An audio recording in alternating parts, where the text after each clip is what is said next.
I want to be able to start a movement of self-love.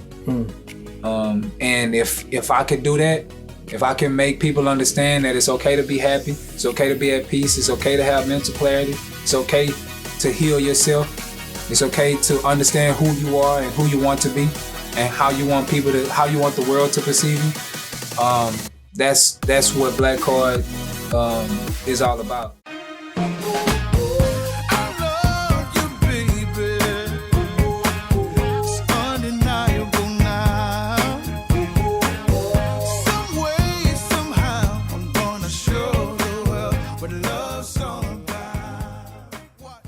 Everyone, and welcome to another episode of Marriage Matters. If you're watching for the very first time, my name is Glenn Coleman, and as you may have noticed all month long, my beautiful co-host Tanya Coleman has been absent, but we've been talking about manhood, we've been talking about fatherhood all month long, and as you can see, I have another man, have another father, very special guest, Blakcard ATM. Yes, man, thank you so much for joining me on the podcast. Most definitely. Yeah, so yeah, absolutely, man. I appreciate you coming. You know, I first became aware of you. I don't know if you remember this. About 10 years ago, I was doing music, producing music, and one of the artists I was producing for was on a showcase, and you were one of the artists on that showcase. And the first time I saw you, man, and I was like, man, this guy is so unique. You were different. It was fresh. And I just fell in love with your music from that moment. And I don't know where it's at, but somewhere in this house in a storage bin, there's a CD. Yeah, the collector's item. Yeah, they didn't have a cover on it. I think it was just a burnt CD with Blakcard ATM written on it. Yeah. But man, I really enjoy your music. And then here recently, you and your wife have a photography business. Correct. Yeah. And my wife booked you guys to take our daughter's prom picture. Her prom pictures, and when I got there, I'm like, man, I know that guy. So we got a chance to kind of reconnect, and we started talking, and then just hearing your story and the music that you were making, I was like, man, I gotta have this guy on the podcast. So yeah, man, I'm definitely happy to be here. Yeah, definitely happy to be here. I'm glad we were able to lock in and be remembered for those years. And yeah, absolutely. More to come. Yeah, man. So before we really get into the interview, I just want to take this time to thank you guys for watching, for sharing, for commenting, for subscribing, all of those things. Not just the podcast in general, but specifically for this month that's been dedicated to men. This is something that's been really on my heart the last few years, and I just really appreciate you guys sharing this. I appreciate, like I said, all the comments, and this. We don't just do this content for us, even though we enjoy doing it. We want to be better as individuals, and we want you to be better. So we just really appreciate you coming along this journey and partnering with us, because every time you share this podcast, you're partnering with us. So I guess this is a marriage podcast. So I guess I'll just start off. I know you are married. Yes. So how long have you and your wife been married? We have been married 12 years. Yeah, 12 years. 12 years, We've been together 17 years, married 12. Wow. Yeah, big, long journey. Yeah, man. And so I don't know why, but you don't have to tell me how old you are. Okay. But I always, from those numbers, I can kind of picture, but I don't know why. I guess you're just so youthful. I think of you as so much younger. So. Yeah, so, it's I won't tell my age. Y'all can guess it. Like they say, put it in the comments. Yeah, there you go. Yeah. So married, 12 years, together 17. How many kids? Three kids. 3 kids. I think. Let me see. I gotta take this out. The ages is 20, 12, and 8. 20, 12, and 8. 2 girls, 1 boy. Wow. I had to do some thinking on that. Man. Yeah. So sometimes you forget. So how has that journey been for you? Marriage, fatherhood. How has that been? It's a learning experience, man. A lot of growing, a lot of soul searching, and developing the right habits just learning that what I do is gonna show and be fruit as that comes out as my kids. So just like I said, a lot of learning, a lot of growing, learning the kids, learning myself, learning my wife, us all learning how to coexist together. Yeah. And it's hard, but it's also a beautiful process. Yeah, absolutely. And that's what it is. It's a process. Yeah. And I always say marriage is not hard, but it's work. Yeah. And the more you work, the less hard it becomes. And I'm not gonna say it's easy, but it's definitely it takes work, and you have to put. It's just like anything else. Whatever you put into it is what you're gonna get out of it. You definitely, as they say, you have to plant into fertile soil. You know what I'm saying? You have to put that seed in, and you have to allow it to grow. You can't. It can't be a dead situation. You have to continue to grow together. You have to continue to cultivate, the things that you want to see come out of it. So that's what, I wouldn't have been able to tell you that a couple of years ago, but, as I'm sitting here and I've grown to this point in my life that I understand those things and I'm able to better articulate it. Yeah, absolutely. Absolutely. So I just kind of want to jump in. Like I said, we've been really talking about fatherhood, manhood. And I guess maybe I'll start off with this question. What do you see is there a difference between fatherhood and manhood in your opinion?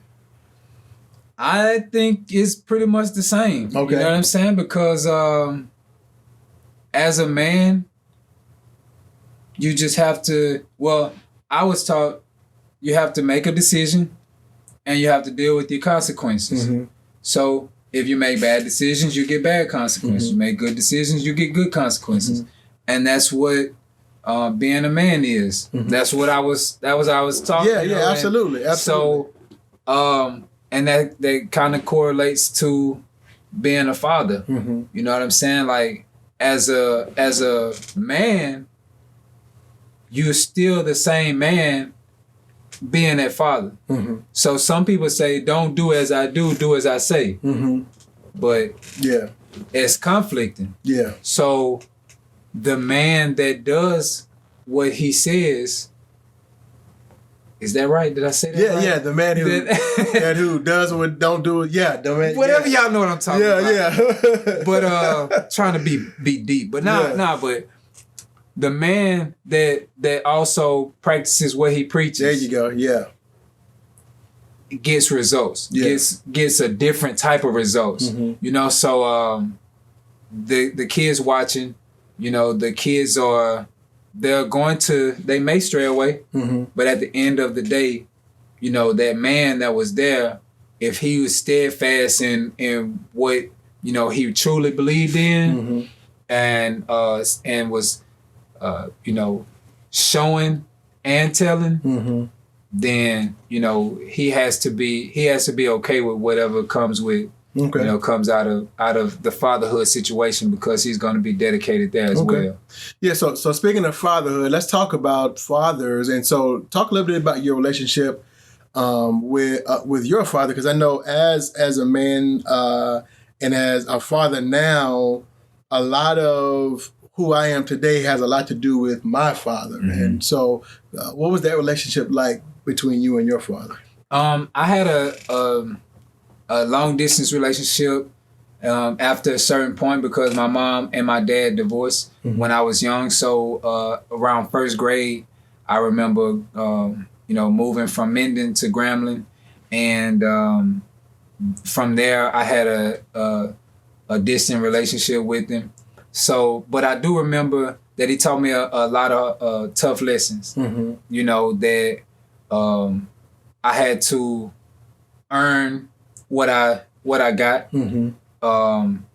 That I had to be the man of the house, which is at a young age is a tough conversation, mm-hmm. but it's something that I learned or attempted to learn mm-hmm. young, and I think it matured me much faster in the right way.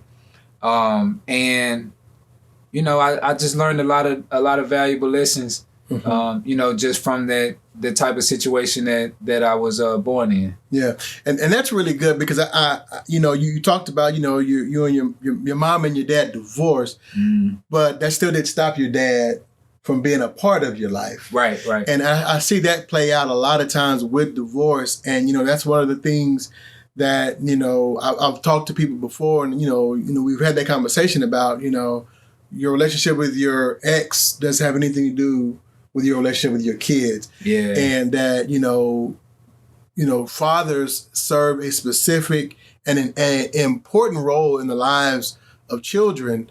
And so it's very important that, you know, I always like to say that there's no, you know, my wife, I always say there's my wife and then there's my kids. And those are my two primary relationships. Yeah. And there's not anything that I allow to get in the way of those relationships. Exactly. Because, you know, again, you know, we are, you know, me and my wife, we say that marriage is the foundation of family, and healthy marriages produce healthy families. Healthy families produce healthy kids change the world. Wow. And so that's a good one.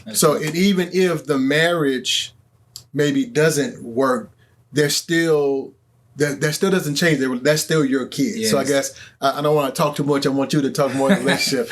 But so talk about that. What do you think the role of the father is in the lives of the kids, and how important is that?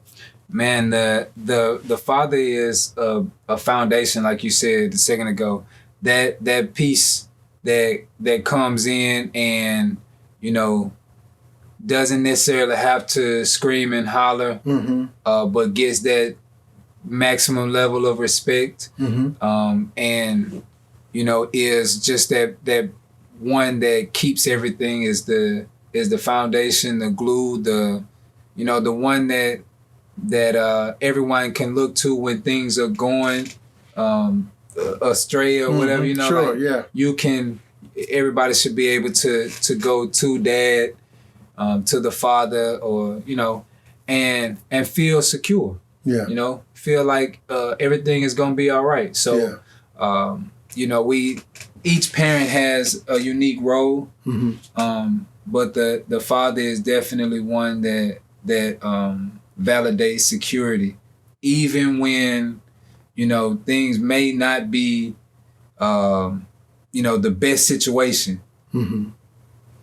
The dad still make you feel comfortable, and, you know, okay, that even if, you know, you fail, he's there to pick you up, you know, and tell you, you know, give you a pat on the butt and tell you to try it again. Yeah. And you do it, you know what I'm saying? Not because you're not afraid, but because my daddy believed in me. Or, you know what I'm saying? Like it's just a security blanket that a lot of people definitely need. Yeah. So, I like that. Yeah.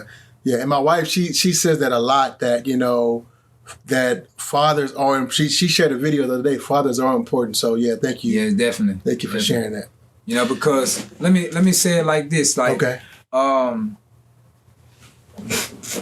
Mom could say 20 times, go clean up your room. You know what I'm saying? Dad comes in and just asks why you haven't cleaned up your room. You know, and then it's you know, there's something different scrounging there. You know, they so, you know, we just have to hold them to what we, because a lot of them, they look at us as a disciplinary also. Yeah. So even if you don't necessarily spank, in their mind, they still understand the structure of discipline. Yeah. So that's another word, structure. Yeah. You know, the providing dad is structure. Absolutely. Absolutely. The dad provides that also. Yeah. So yeah, that's the word I was looking for. But yeah, structure is it's so important. And a couple of podcasts, I think the first father I interviewed, he also referred to that, you know, about the father bringing structure and being the foundation. So yeah, it's definitely something. Yeah. And like I said, you know, I wouldn't have been able to say that a couple of years ago. You know what I'm saying? Like, now I'm able to look back and say, you know, be able to see how important that is. Yeah. You know, if I saw my dad come to school, and I would know it must have been something that I wasn't doing. So my dad wouldn't necessarily have to whoop me, but just a pat on the butt to make me cry, just because you always look for that confirmation from him. So it's like, that's good. Even now, I try not to be as hard on my son, because, you know, he does try very hard. So I'm starting to be more of a loving than, you know, prove to me that you know, like, I understand what you're doing. I just want to be the one that let you know that this was wrong, or, you know, how to do this a little bit better. So what, as a father, and this is a question I like to ask fathers, but what is one of the hardest things that you've had to do as a father, and why was it hard, and how did you handle it? How did you navigate through that? The biggest thing, the hardest thing, just overall, is to kind of let go and let them fail at what they have to, so that they can learn. Me, I like to be a really hands-on dad. Sure. So even if it's teaching them how to fish, sometimes you got to let them throw the hook by themselves, even if that means that they might hook themselves in the hand. You know what I'm saying? If, you know, my son wanted to try skateboarding. That was a hard one. Yeah. You know what I'm saying? Like, of course, teaching them how to ride a bike and shoot a basketball. You know, you want them to just listen to your instructions and take it, and, you know, but a lot of times they don't take your advice. Yeah. You know, and as they get older, you know, I got a girl that's 20, and she does it different. You know, she wants to be able to do things on her own, make her own decisions, which I understand that. And as much as it hurts me I still have to respect it and trust that, you know, so it's being able to trust them to make their decisions and make the right decisions is very hard as a parent. Yeah. You know what I'm saying? As far as myself. Yeah. And that's like the biggest thing, just letting go. And, you know, trusting that they in the right hands with what we've taught them. Yeah. And, you know, you said that's something interesting, because one thing that I discovered, you know, and you said this in the beginning, how you grow into this. Nobody there are no manuals for marriage. Right, yeah. You know, of course we have the Bible. Right, yeah. But you still have to apply that. That's always that you have to apply that to yourself. And what works for me may not work for you, and vice versa. Same thing with kids. You know, there's not just one blanket handbook. Each kid is different. And I can remember bringing home this little baby, and I'm like, okay, now what? And so you learn and you get it all you think you got it all figured out with the first kid, and the second kid comes and you're like, all right, you gotta throw this book out the window and figure it all out all over again. Man, it's definitely there. They are all individuals.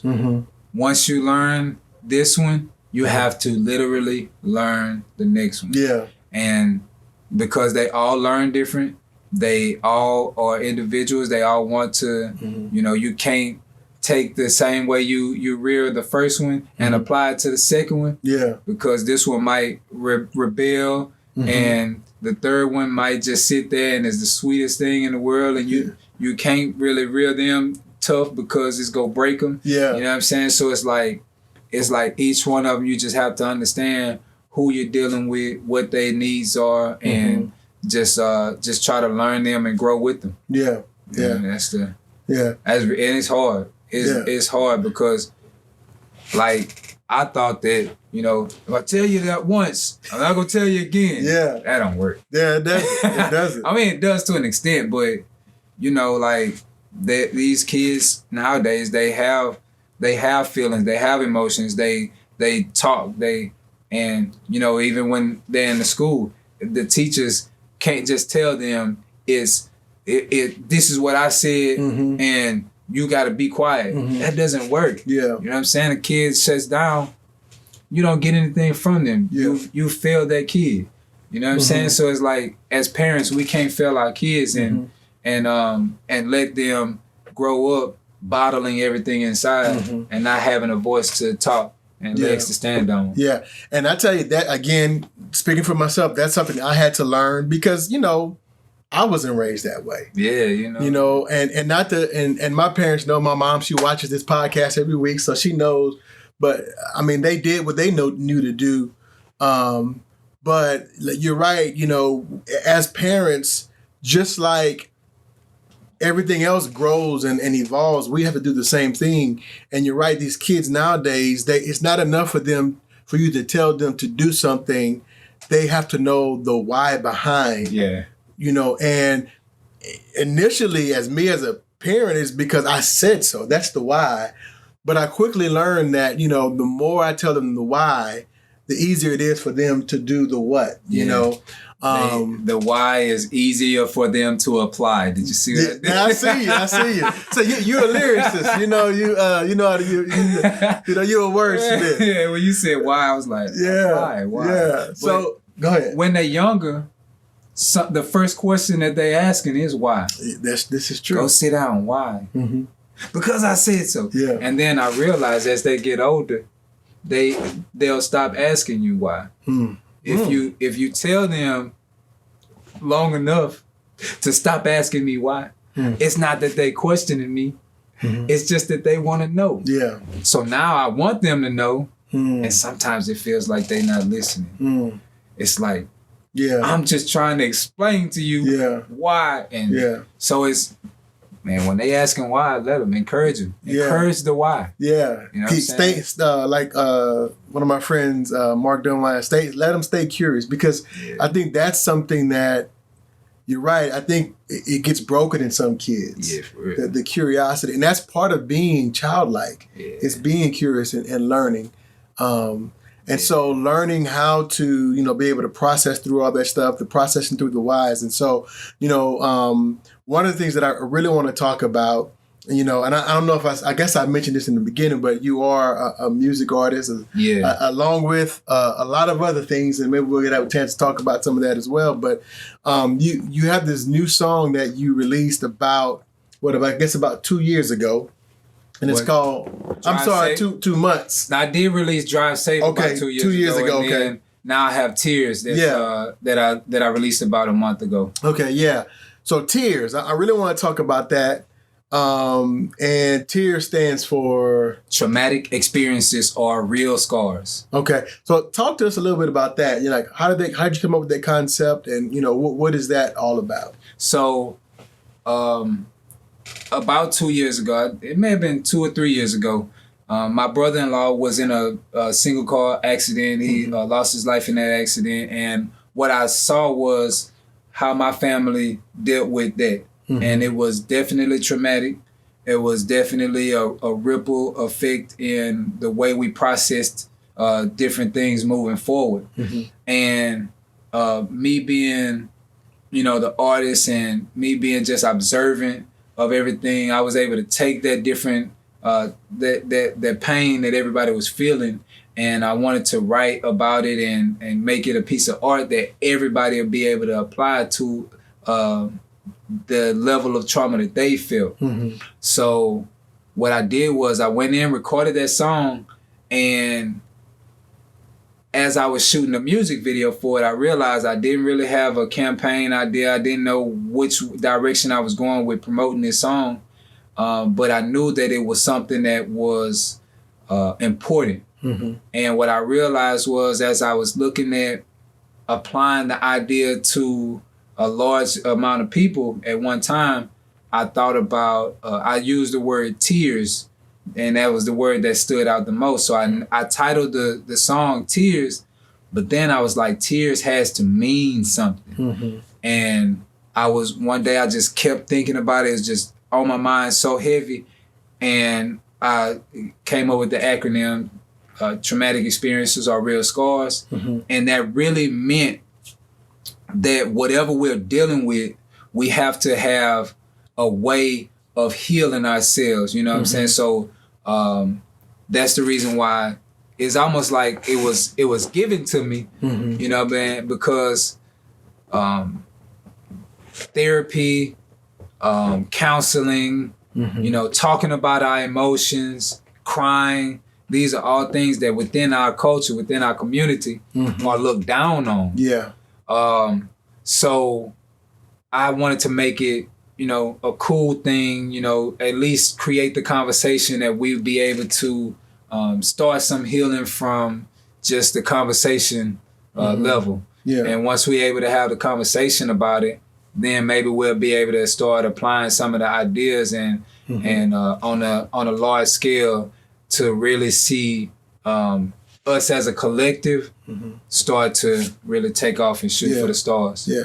Why do you think that that's such a struggle for people? I mean, especially like, you mentioned in our community, where do you think that stems from? Why do you think we have such, not for everyone, but for the vast majority, especially men, why do you think we struggle with expressing that and talking about the pain, talking about the loss, talking about disappointment, or even, crying or, letting out our emotions? Why do you think that is? For so long, I think that we've had to protect everything that we had, that we held all our bad along with it. You know what I'm saying? So it's like if you've ever given somebody a gift, they were happy, but they didn't take the gift and it didn't appear that they were happy. They probably have been given a prank gift so many times. You know what I'm saying? So it's like when you get to showing your emotions, people use it against you. So I think that we just come accustomed to not showing any emotion, not letting anybody be able to judge how we feel, how we look, and just going out and saying, this is me and this is who I am. It's not necessarily who you are. It's the character that you're portraying to protect yourself. And instead of protecting ourselves, we need to be at a point to where we're healing ourselves and being comfortable with where we are and how we feel. Yeah. And I think that's so important. We talked about fatherhood, and you and I were talking earlier about generational trauma. Yeah. And how, not only there are a lot of people out there who, and I am one of them, who I'm not only dealing with what I'm dealing with, but I'm also dealing with what was passed down. And again, talking about the African American community, we have so much. When you look back, slavery, when you look at Jim Crow, when you look at, the civil rights struggle, the 60s and, even into the 70s.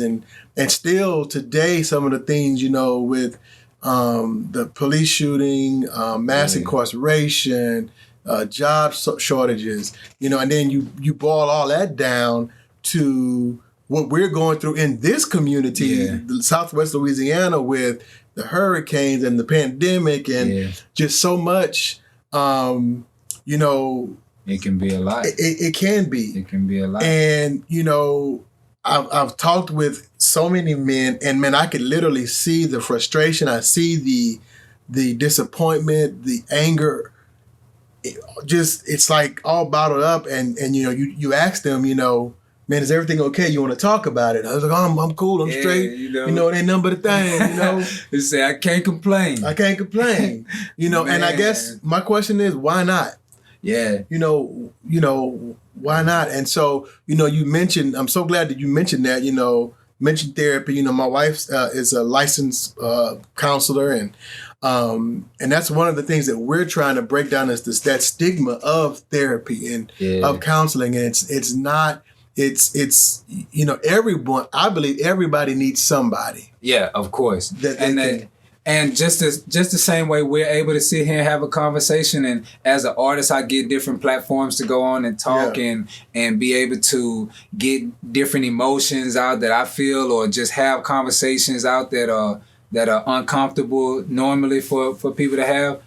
We have to have somebody that's unbiased, that sits with us and takes out, where we can get all of the garbage out of ourselves, and you know what I'm saying, and you know, just have that clarity, that mental clarity that we need to go into our homes and be a father, be a husband, you know, and be a positive role model inside and outside of our house, our neighborhoods, you know what I'm saying, our states. You know, like, we can't do that if we are hurting. You know, like, I mean, you can, but eventually, you know, the egg breaks. You know, you get a crack, and then, you know, it's like, what do I do? You know, you get to falling apart, and then it's you've run from being uncomfortable for so long. You run from the conversation for so long. When it breaks down and you have to deal with it, and your habits have told you not to, you have to still deal with it, or you still continue to break yourself even further. And what I found is that when you're broken, 9 times out of 10, you're going to wind up breaking someone else. Exactly. You know, and then the cycle just continues. Exactly. So the things that our parents may have said, you ever heard the say, I brought you in this world, I take you out. Now, it's when I hear of a parent that has gotten into an altercation with their kid, and that has actually happened, that's the one thing that come to my head. When parents would say that. And then we looking at the parents like, oh, they crazy. Like, we have to stop saying things like that and passing crazy. Like, when you think about it, we got to stop saying just little things like that. Just that we have to tweak within our words that we choose. You know what I'm saying? And that creates kids that believe these things. You know what I'm saying? So if I told my kids that when they grow up and have a kid, will they really believe that they can just take that kid out at any time? You know? I got you. We planted that seed, so we have to just start that generational healing. And so that we can omit some of these mistakes that we grow up in and just kind of and fall into. I think we owe it to the next generation to do that. And it takes it takes courage. Facts. You know, that's because a good word. Courage. It's not an easy thing to bare your soul. And especially when you've been taught that that's a sign of weakness, or that's not what we do. We don't do that, you know. Suck it up, you know. Deal with it. Don't be talking about our business. Keep our business in our house. This is the one. Man up. Man up. All that. Man up. So so with that in mind, you know, I mentioned earlier you're a photographer. And I thought one of the things that was interesting when you were, you know, you were taking my daughter's picture and the young man that she had went to prom with. And you told him, hey, man, smile. And, you know, he started smiling. And you were sharing with me how hard it was to get some of these young men to smile. You know, talk about that. You know, what's that about? What I've noticed being behind the camera, that some kids, maybe they come from a household that doesn't encourage smiling. Maybe they come from a household that doesn't give them much to smile about. And when they have that 15, 20 minutes to be outside of that, I'm trying to do things that is going to help them forget and be in this moment. And what I realize is that some of the kids never have seen themselves actually smile on the camera. So they smile and they laugh. I have my different tricks that I use, and it gets them to laugh, and I can get in those seconds I can get, you know, a lot of pictures. And when I show it to them, they're like, "Oh man, mama, come look at this."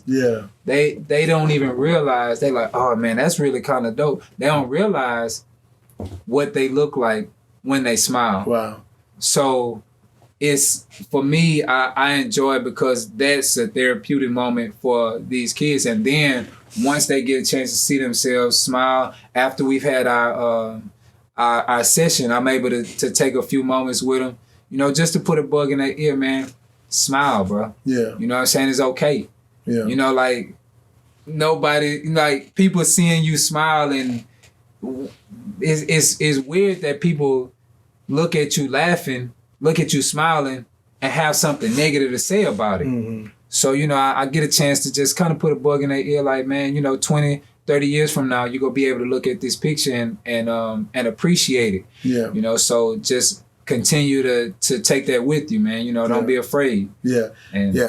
I really appreciate that, and just helping to break down that stigma. Yeah. That, you know, I have to, you know, be serious all the time, or, you know, I can't get to yeah. mug. Right. And the thing about it, like, bro, like, it literally come from going to jail. Like, it's a bug shot. Yeah. You know what I'm saying?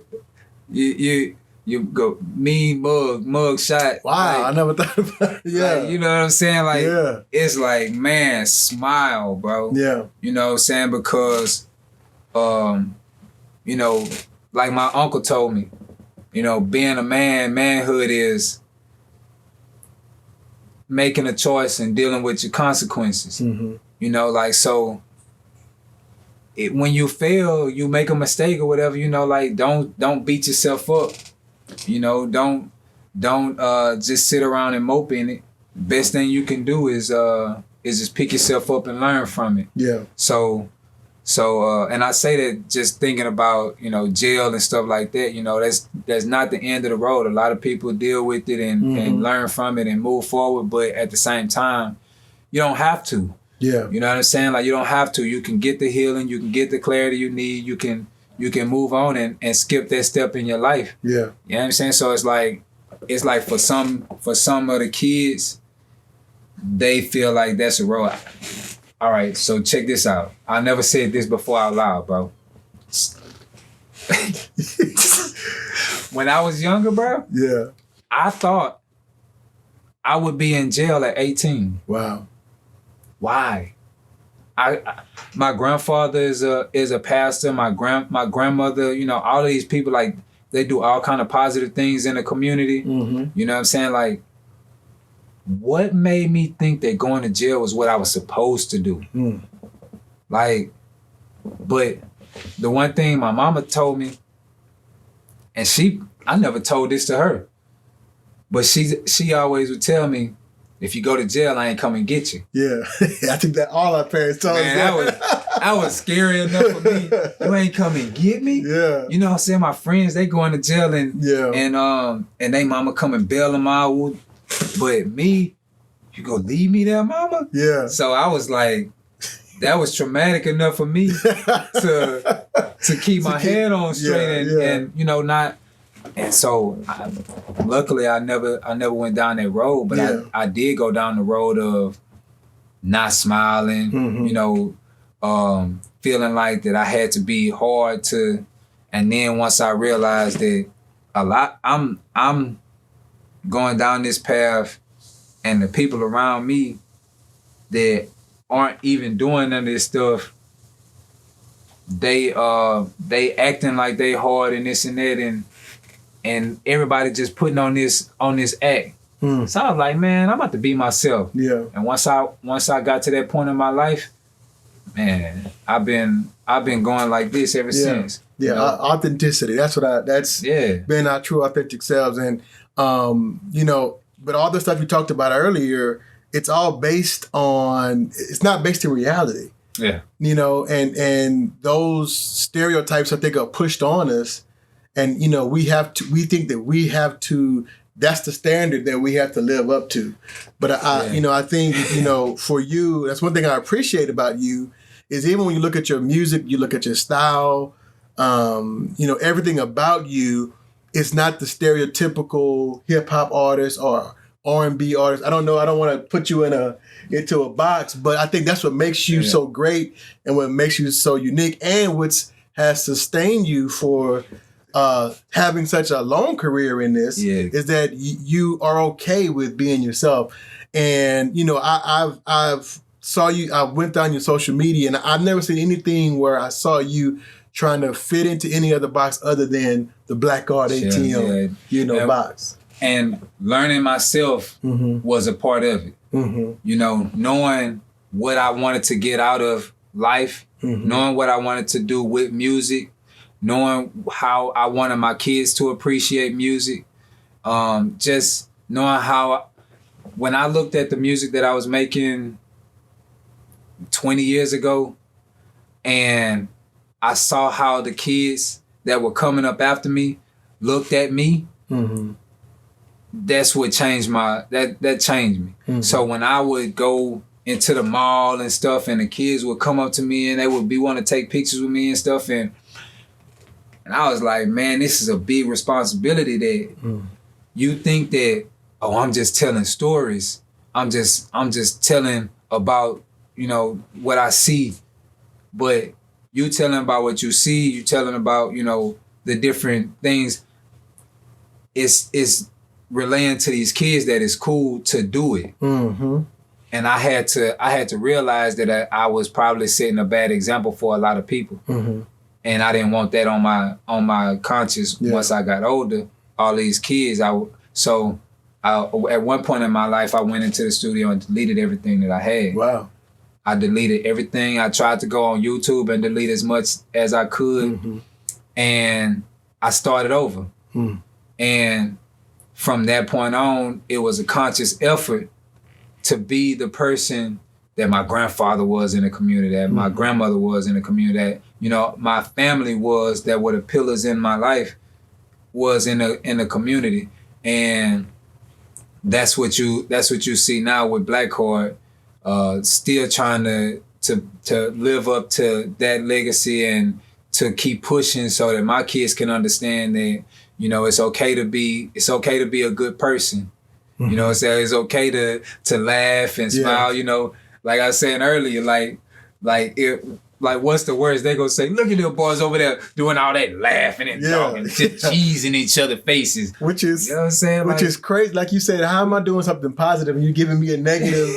And it's like, that's not even affecting you. Why you mad at me? Yeah, for having a good time. That's not even affecting you, you know? So it's like, you know, they villainize us so much that everything that we do, it appears that we're doing something wrong. So you get a group of black men in one sitting, and the only thing we got to do is have fun and talk loud. Yeah. And they'll think we fighting. Yeah.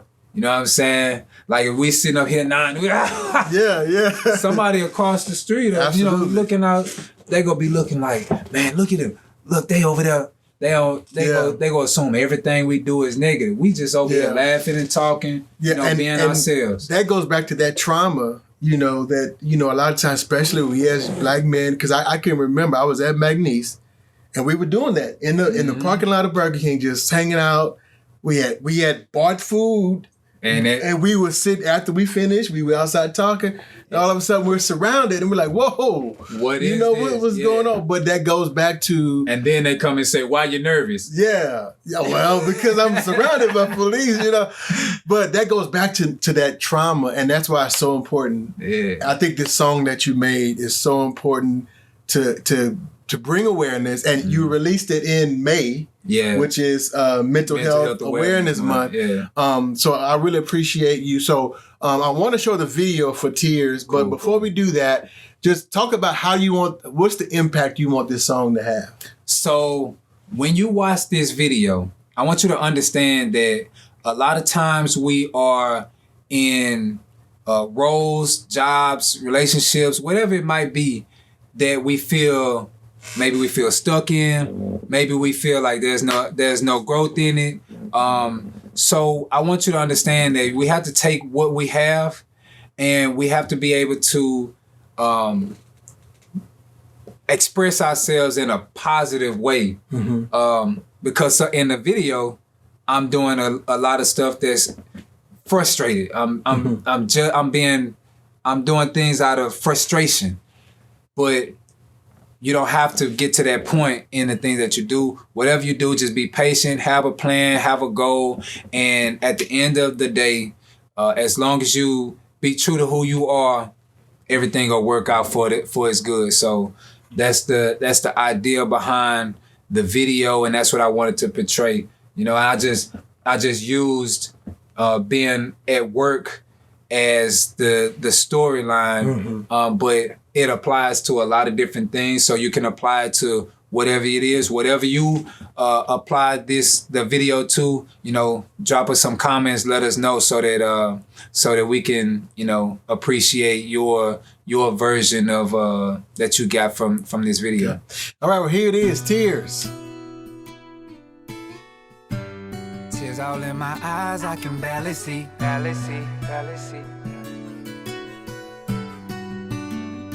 It's the beat freeze. Tears all in my eyes, they want my soul. So many tears, so many tears. Tears all in my eyes, I can barely see. Demons want my soul, angels watching me. So many tears, why so many tears? I cry so many tears, cry so many tears. Tears all in my eyes, I can barely see. Demons want my soul, angels watching me. So many tears, why so many tears? I cry so many tears, cry so many tears. Devil on my back, I guess too much is going right now. I remember when all I wanted was a bag, I wanted it right now.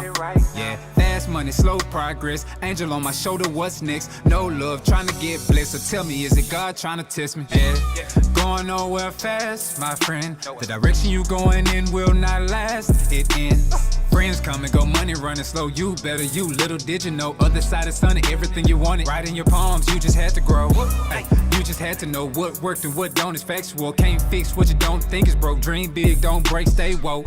You just had to know what worked and what don't is factual. Can't fix what you don't think is broke. Dream big, don't break, stay woke. Tears all in my eyes, I can barely see. Demons want my soul, angels watching me. So many tears, why so many tears? I cry so many tears, cry so many tears. Tears all in my eyes, I can barely see. Demons want my soul, angels watching me. So many tears, why so many tears? I cry so many tears, cry so many tears. One stroke, one kiss, one love, one wish, one night, one life, one shot, don't miss.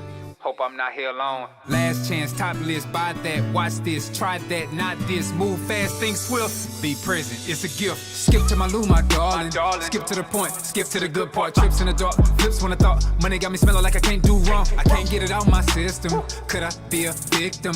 Caught up in a day and age when currency buys wisdom. Don't choke from the smoke, exhale. Don't hustle if you can't make bail. Don't faint when the judge show and tell. Years past, tears fall, feel scared. Life goes on, babies cry, what you teach them about? So many died before it's their time, I look to the skies to speak about it. Amen. Tears all in my eyes, I can barely see. Demons want my soul, angels watching me. So many tears, why so many tears? I cry so many tears, cry so many tears. Tears all in my eyes, I can barely see. Demons want my soul, angels watching me. So many tears, why so many tears? I cry so many tears, cry so many tears. I cry so many tears, cry so many tears.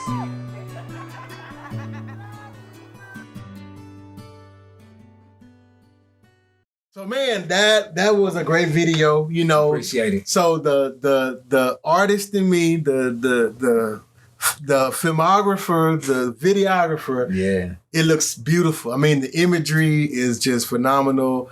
It looks great. So but also I appreciate it. The message though, it also was very impactful. I mean, it was encouraging to me. You know, the message that you just talked about, you know, being frustrated, because I mean, we all get to that point. Yeah. To know, but again, it's knowing how to deal with it and having the correct outlet. Because they want us to get to the point and say, and get to breaking stuff, and that's how they see us. Yeah. You know what I'm saying? So it's like, you know, within our culture, we can't get to that point. We have to have positive outlets to be able to to move and maneuver right within you know the society that we live in. So, yeah, most definitely. So got two more questions for you before we wrap up. Blakcard ATM. Yes. So tell us a little bit about that name. How did you come up with it? What does it mean? All right. So ATM, those are my initials. Okay. Blakcard is, so what I saw as I started, a lot of people knew me as ATM when I was younger. And what I saw was that a lot of people started using ATM. People from other states, people that may not have known me, they just used the word ATM just because, it represented money. For me, it was my actual initials. So I wanted it to be unique. So I was like, man, how can I make it? So the idea behind Blakcard was that if you have a black card, you're doing big business. If you have a black card, that means you have access to a lot of money. It's unlimited. You have to, even to have a black card, you have to be doing a minimum of I think it's like $250,000 in charges per year. I'm not sure I ain't got mine yet. So, hey, I said yet, it is. But the thing about it is that I don't have one yet, but we have what we have. Exactly. We always have unlimited access to possibilities. So as long as we believe the same way you believe, the same, man, you might exceed and never even need a black card. But the idea is that wherever you are, whatever you have, the potential is endless and it's unlimited. You have access and you have the ability to get whatever you need, to do whatever you need. You just have to believe, and that's what the black card stands. That's why I put Blakcard in front of it, not because I had so much money. It was because I had so much belief that anything was possible. That's good. You know what I'm saying? That's so good. Blakcard to me means unlimited possibilities, and ATM is who I am. Yeah. So with that being said, like I said, you're an artist, you're an entrepreneur. You and your wife have several businesses. Yes. What do you want your legacy to be? When people think about Blakcard ATM, what is that legacy you want to leave for people? I want it to be that it's okay to be your genuine self. It's okay to be at peace with who you are and how far you go, because you can't compare yourself with somebody else. Some people don't make the right moral choices, so you can't compare you have to be okay with who you are. And I just want to be the person that you can look at and say, you know what? Being myself is cool. You know what I'm saying? I want to be able to start a movement of self-love. And if I could do that, if I can make people understand that it's okay to be happy, it's okay to be at peace, it's okay to have mental clarity, it's okay to heal yourself, it's okay to understand who you are and who you want to be and how you want the world to perceive you. That's what Blakcard is all about, and if the generation that's looking up that appreciates that, and the people that are older or my age, even if they can look around and appreciate that to the extent, then it's for anybody that can use it in a moment and understand that where you are now, it's still more that you can achieve, and it's still healing that you can have. And that's awesome. Well, I appreciate it, and I'm definitely I definitely love your message. I love the music, and you've always been a fan. I'm a reborn fan since we reconnected. So Yes. Definitely appreciate you coming on. Before we get out of here, I just want you to share with the people, where they can find you, how they can get your music, all of the things. If you got anything coming up you want to promote, or just however people can get in contact with you. I have a lot of new music that I've been recording. A lot of it I've been waiting to release. So I'm just kind of stockpiling up on music. But for now, y'all can follow me on Instagram, Facebook. I think I even have Twitter, Spotify, Snapchat. Just follow everything Blakcard ATM. Make sure you spell it right. BLAKCARD ATM. That's youtube.com/Blakcard ATM. if you have Spotify, Apple Music, Tidal, wherever you are in the world, if you look me up, Blakcard ATM, I should be on your favorite and the most popular streaming platforms. So just follow me, drop me some comments. Let me know what you appreciate about the movement and, what you see yourself in when I'm telling these type of stories in my music and in these type of podcasts and interviews so that people can understand, what this story is about. Yeah. Well, man, again, appreciate it so much, man. I appreciate it. And I tell you what, I'm gonna get this on camera. We gotta have you and the wife on. All right. With my wife, so we could do, talk more maybe about marriage and relationships. Yeah, that'd be cool because my wife can talk. You see, I can talk, y'all. Okay. My wife can talk. Yeah, so we're definitely gonna do that. So again, thank you so much. And as always, this is Glenn Coleman along with Blakcard ATM reminding you that your marriage matters. We'll see you next week.